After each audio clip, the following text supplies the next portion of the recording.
Hello guys, आज आप सभी को स्नैपसीड के एप्लीकेशन के अंदर से फ़ोटो एडिटिंग करना सिखाएंगे।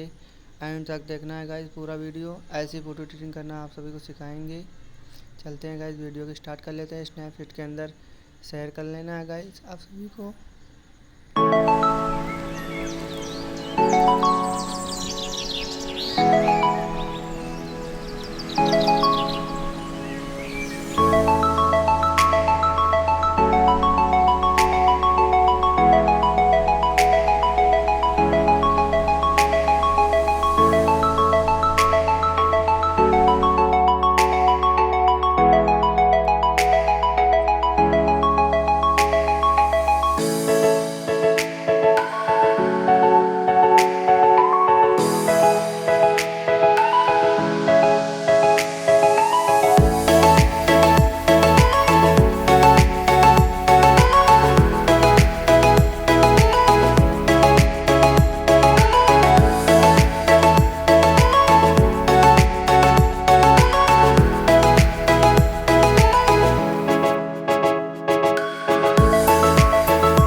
गाइस फ़ोटो एडिटिंग अगर आप सभी को अच्छी लगी हो तो चैनल को सब्सक्राइब करके नोटिफिकेशन को ऑलवेज कर दें कि हमारी आने वाली वीडियो सबसे पहले आप सभी लोगों तक पहुँचे और वो ट्रिक आप सभी लोग जान पाएँ।